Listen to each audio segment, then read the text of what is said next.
Hello. Here's Wigliffe, because I know people like puppies after they get their asses kicked. So there's Wigliffe. We'll put producer Wigliffe back down here where he hangs out for most of the show. Yeah, that was bad. That was very bad. And I don't think it's one you could just throw in the garbage.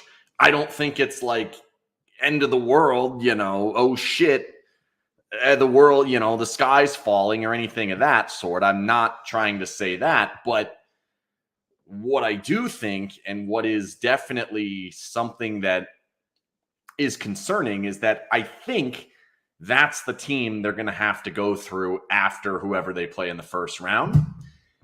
And because of that, you have to consider what the matchup looks like. Now, we can go back to the other game that they played in Vegas, and the Golden Knights played an excellent game in that game, really controlled the possession, really shot suppressed the way that they used to, defended the way that they're able to.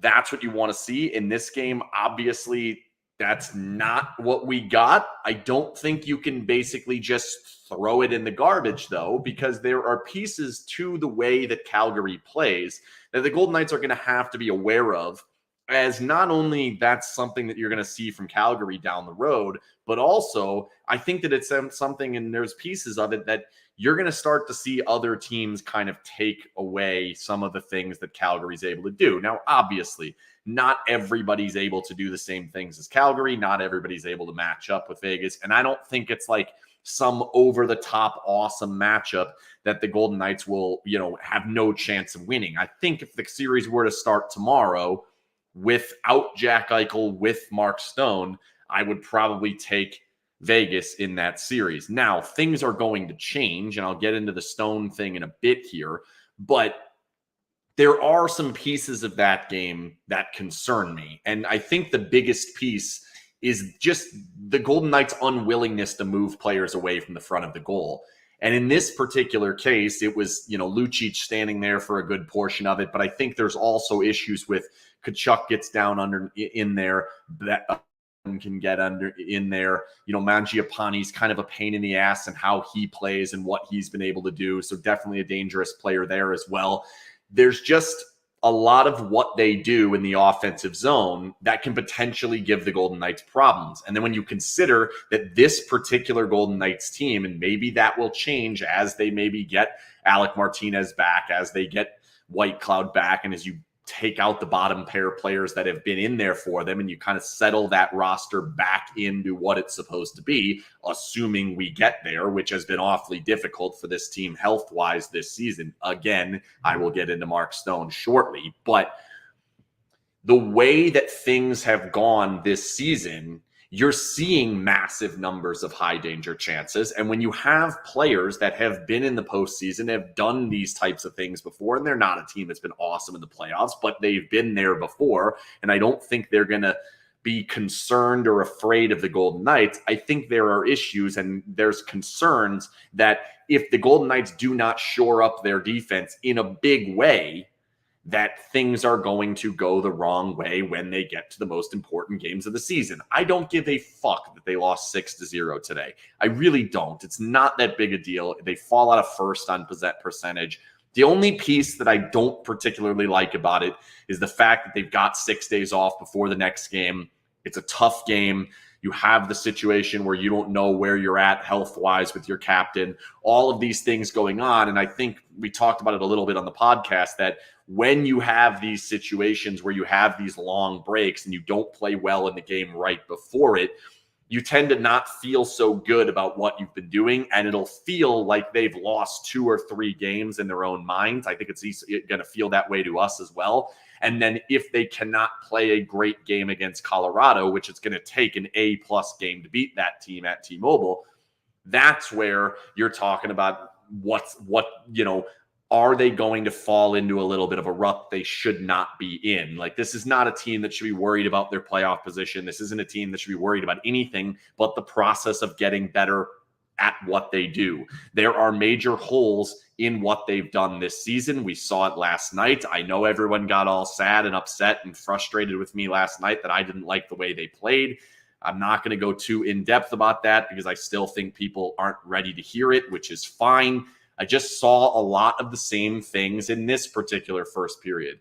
The way that they're defending at the blue line early in games is not good enough. They do not challenge and lock up the neutral zone early in games when teams have their legs, the same way that they've been able to do later in games, and specifically when they've gotten leads against some of the worst teams in this league. So that is a piece that concerns me. Their in-zone coverage drops constantly against better teams, and did last night and is today. And we're seeing these pieces constantly being issues, and it's not getting better. There were stretches of time that it was seemingly progressing in the right direction. And of course, you're without Mark Stone tonight. You're without Alec Martinez. You're without Zach Whitecloud. I get it. But this is a team that went to Washington and gave up almost nothing. This is a team that went to Florida and gave up very little other than a couple of big-time breaks that were great plays by that team. This is a team that has had moments against very good teams. You know, when they got the 3-0 lead, they started to play a little bit more of that defensive style last night, and it worked out. But the way that they've gotten to them and the way that they've started games just isn't good enough. And it's a piece that's been there basically all season long. They've fallen behind a lot this year. And like Kiki says, turnovers have been a huge part of it. There's a lack of urgency in their own end, usually early in games when teams' forecheck is a little stronger than what it will be later in the game. They are kind of, you know, you're on a back-to-back with travel off of a long break. I get why the legs maybe aren't there today, but that's a time where you should simplify your game. They're not afraid to chip the puck out and play a simple game. And in that case, do that, and you won't concede as much against this team if your gaps are good when the opposing team's coming into the zone. It wasn't in the first period today. It was worse yesterday. Now, I know that they got the breaks yesterday. They got the bounces yesterday, and people have a hard time looking past the scoreboard. I get that. Today, horrible. Yesterday, amazing. No, they actually were both pretty bad. There were parts of it that were good. Seeing Nolan Patrick get like 4 great scoring chances is excellent. You like to see that.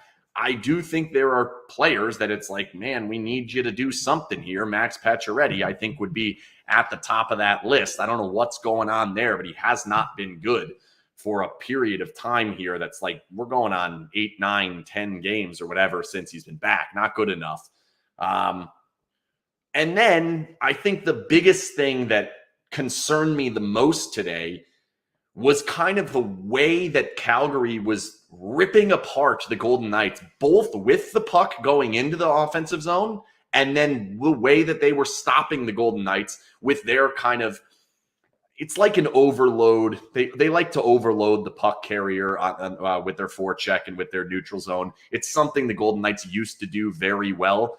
They've changed out of that. And when they play that overload style, the Golden Knights have to be able to be crisp. And this season, they haven't been nearly as crisp as they were 3 years ago, 4 years ago. Like, that was when they were very dangerous in transition. When teams have locked it up and forced them to make plays before they want to make plays, they've made a lot of mistakes. And that leads to turnovers in the neutral zone and going right back into your zone. It's more so when Calgary has the puck.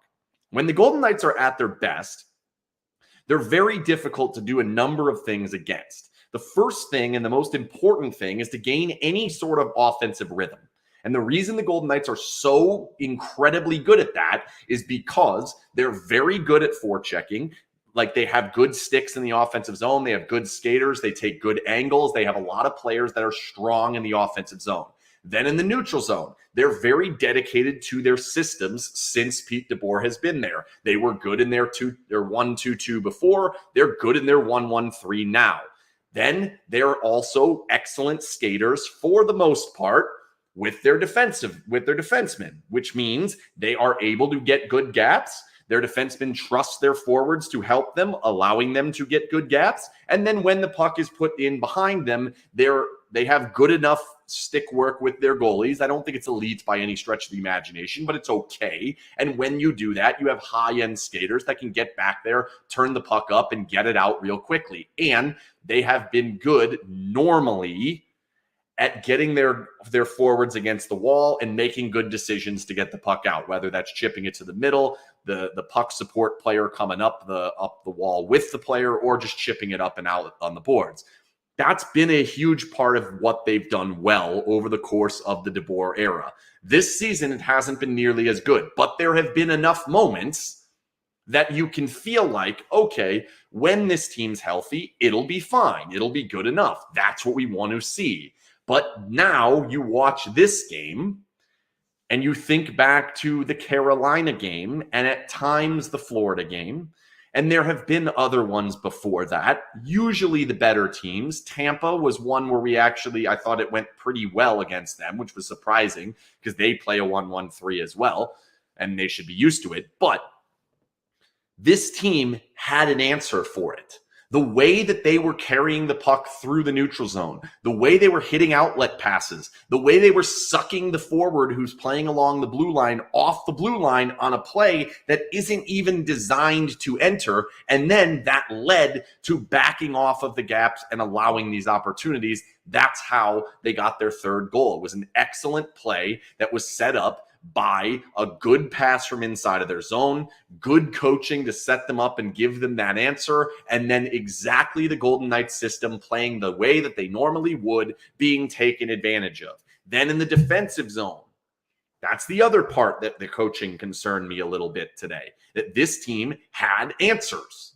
This team likes to play where they will overload you. Again, it's similar to their neutral zone. They overload the puck wherever it is. And usually what that means is it leaves a lot of room to get passes back out to the point. When you play against the Golden Knights, if you give passes back out to the point, they will rip you apart, especially when Shea Theodore or Alex Pietrangelo are on the ice. Today, the Golden Knights could not get those passes. They got it a few times. One time, Theodore almost turned it into a goal. Another time, the puck bounced out and Haig almost turned it into a goal. Those are how Vegas has been getting some goals this season. Today, they overloaded these plays in the corners, and then they were using a forward to cheat over and make that pass impossible. That led to Vegas having to make a different pass, one they're not normally used to making, and they weren't very good at it.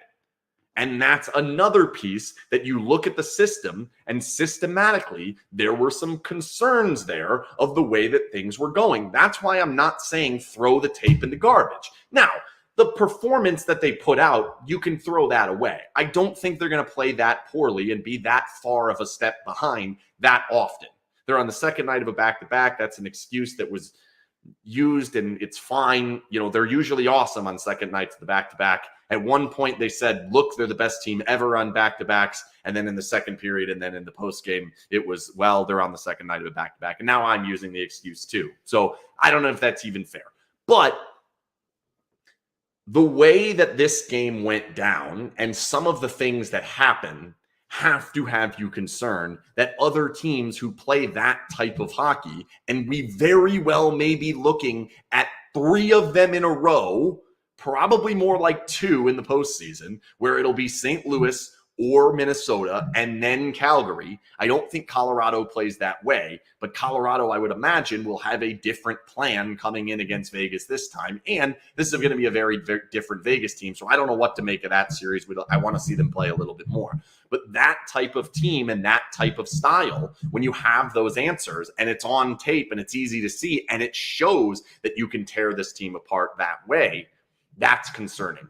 And that's the piece. I think that they've got, 35, 40 games left here to work on some of that, to integrate the new players back, Eichel in, to figure out what you're going to do with the cap and all of that. I will talk about the cap after I tell you that Conler and Associates is the proud sponsor of all of the Periscopes during this season, and they will be doing that all the way through the postseason. We'll do a Periscope after every single postseason game. I'll continue doing them 1 or 2 times a week during the season. Then, of course, when the trades come in, whether that's coming up soon or that's coming up later, we will do that, and Conler and Associates will be the sponsor of all of them. They are fantastic CPAs that can help you get your taxes done right and quickly and well, and you don't have to worry about it. So much easier to have someone else do your taxes, and there's no one better than Conler and Associates to do it.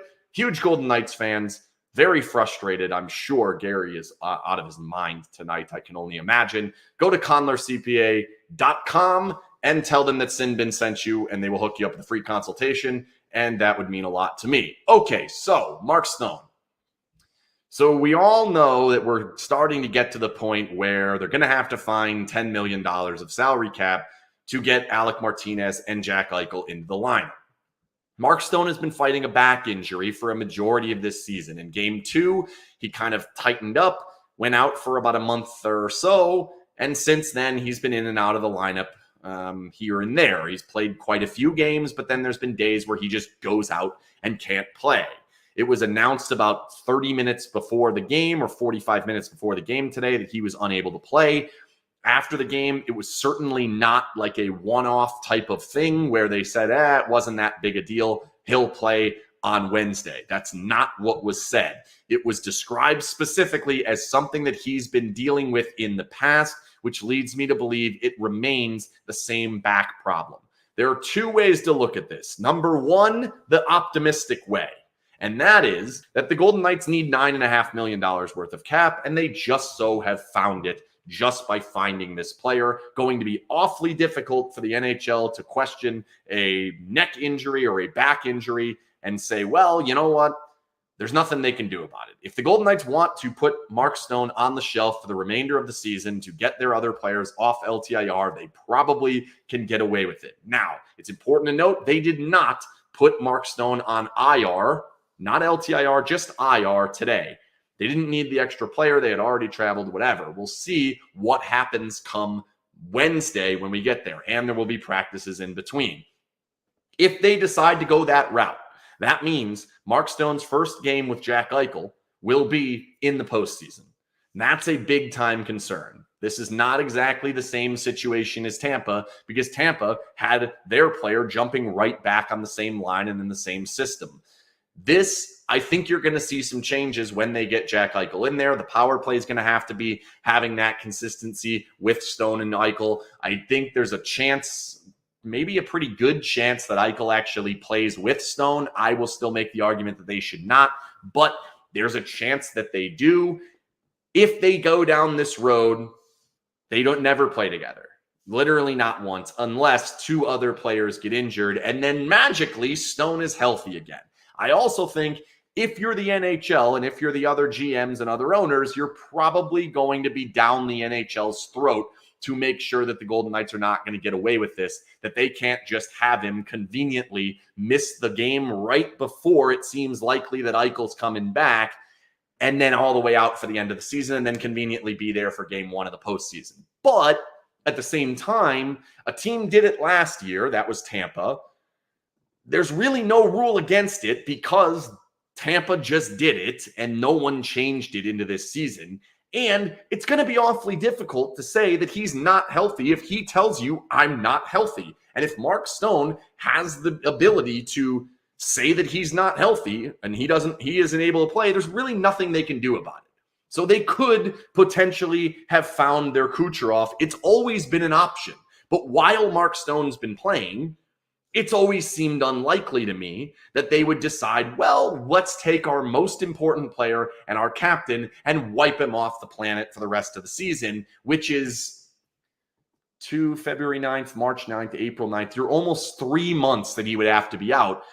If it's an injury that doesn't keep him out 3 months, that seems pretty radical to do. But at the same time, I understand why you want to play with $90 million in cap in the postseason.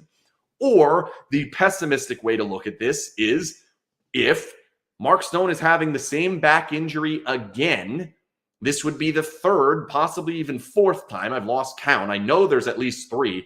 This could be even the fourth time that he's having the exact same injury that's keeping him out. And there have been games that haven't looked like the normal Mark Stone that we've gotten. The normal 100% Mark Stone hasn't always been there. So if that's the case, even if the plan is to go the LTIR route, You have a damaged Mark Stone, and you're going to get a damaged Mark Stone who hasn't played for 13 months or 13 weeks or whatever it is, 11, however many it is.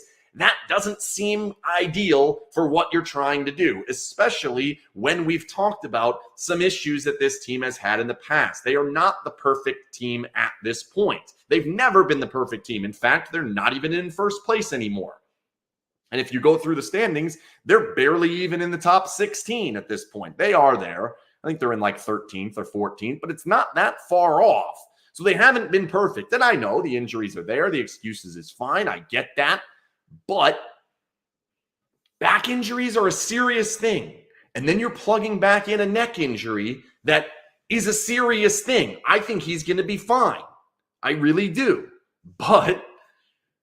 And no, like, what is your solution? Hope and pray that Mark Stone's okay. There's not a solution. Like, it's a back injury to a guy who signed a 7-year contract with a no-move clause. It is what it is. Hopefully he's okay.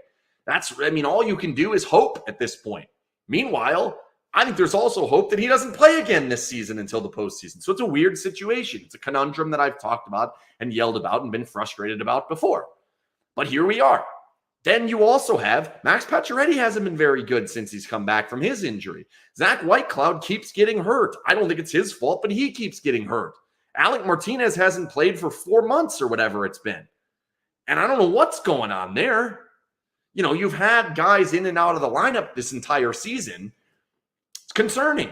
It's concerning to think that, let's just throw that guy out for the rest of the season and then we'll deal with it. Like, it's tough. It's a tough situation to be in. And I don't know what they're going to do. I don't know how serious Mark Stone's injury is. However, the timing screams maybe it's the rest of the season. Maybe this is going to work out absolutely perfectly. And, you know, lightning strikes twice. Pun not intended. Now that I said it, pun is intended. But that's kind of the way it potentially looks like it's headed here. So I don't know. We'll see. That's kind of the first thing I thought. The only name that I've thought throughout this entire season that could potentially be an option is Mark Stone. It's a back injury. There's not a lot you can say about it. If he doesn't want to play or they say he can't play, as long as he's not yapping to the NHL behind their backs that he can play, there's nothing anybody can do. So they might actually get away with it. The Golden Knights have constantly said, we have a plan. If you listen to George McPhee or Kelly McCrimmon on a couple of interviews that they've done recently, Pete DeBoer's kind of said it. We have a plan. We're not going to tell you what the plan is. And maybe the plan is Mark Stone's hurt. We're going to force him into these games. But to me, if that was the case, why was he playing before? Doesn't make any sense. Are you really that desperate for these points? I don't think so. So it's a weird situation. I'm not really entirely sure what to make of it. And we'll see as we go from there. Yeah, DeBoer says we'll reevaluate. When DeBoer says reevaluate when we get home, makes me think it will be long-term. Yeah, he said this type of thing a number of different times. We have heard different versions of that, and it's meant different things. So we'll see. I don't know. But like I said, would not shock me in the least if the Golden Knights plan all along, which is very weird because you think about when Mark Stone got hurt, when he then came back, and where Eichel was in the middle of this, it just seems very convenient and almost contrived and almost cheaty. But a team did it last year, so it's hard to make the argument against it. And if that's what they think gives them the best chance to win the Stanley Cup, then so be it. They better win it, because if they don't, they're going to be losing a bunch of pieces in this offseason coming up as well. If anybody has questions, go ahead and pop them in the chat over on the side. If you're watching on Twitter, for some reason, Twitter does not allow us to take comments anymore. I don't know why. So you have to go on to Facebook or YouTube. This seems to work way better on YouTube anyway, so we will see. I don't know what this is. Meatball has played so well the last few weeks. Defense really let him down. In Meatball, I trust.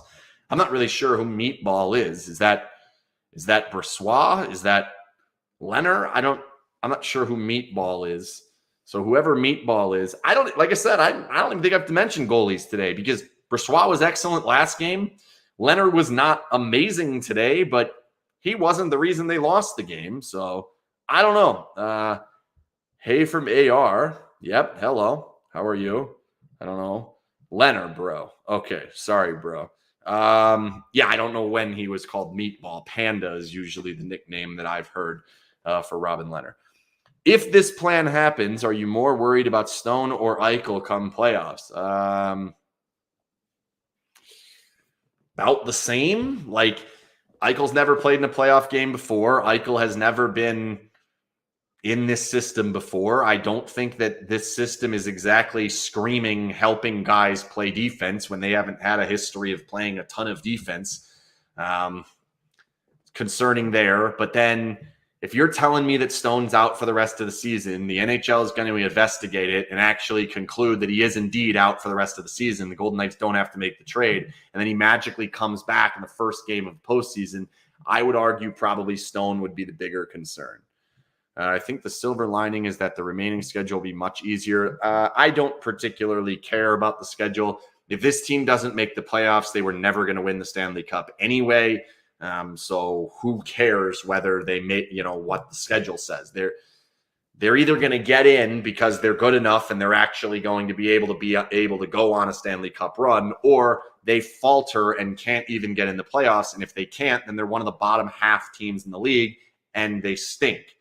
In which case, who cares what the schedule is? That's how I look at it. And I understand a lot of people don't view it that way. When we play Calgary again, do you think we will roll them? I don't.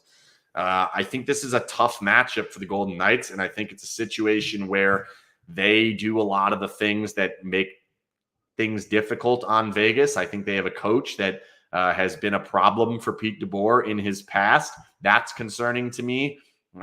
Maybe they get him in that particular game, but I think in a 7-game series, it's going to be tough. You're going to need a great performance out of a lot of different people. You're going to need the Brett Howdens of the world to score goals. Find a way for Carrier to stick one in there. Waugh to have a good series. All of that really didn't happen today. So we'll see. I don't want to see them. I guess the best way to not see them is probably win the division and hope that they get bounced in the first round, which would maybe be to Edmonton or LA or Anaheim. I don't see that happening. So I think you're on a crash course here for both Calgary and Colorado, and then Florida or Carolina or Tampa. It's going to be tough. It's going to be awfully, awfully, awfully difficult. When is Riley getting traded? Well, now the question is what happens with Stone? If this was the plan all along, nobody's getting traded. They don't have to trade anybody. In fact, they'll probably add. If that's the way they're going to go. If they're going to go with Stone without Stone for the rest of the season, that's probably what is going to happen. Will Jack play the next game? I will still lean towards no, but I think it's possible that he plays in that next game, or at least in the next few. He's in clear for contact about 5 days ago. He'll have 3 or 4 practices truly under his belt. He was out there this morning with the team, or with a portion of the team. So, there probably is enough time. We'll see. I wouldn't commit to it one way or the other, but if you're buying tickets thinking maybe he's going to play, I think you got a shot here. So we'll see. That's all I got for tonight. Thanks again to Conler & Associates CPAs for sponsoring all of these. And we will do another one whenever we get another trade, or we, these next couple of games. I'll probably do one, well, maybe not after that Colorado game. So I don't usually like doing them on Wednesdays, but I didn't want to do yesterday. So that's it. That's all I got for tonight. Thanks again to Conler, and we'll see you tomorrow night on Goalie Interference, 7 p.m., same place, different time, 7 p.m. Yeah, you know what I'm saying. Good.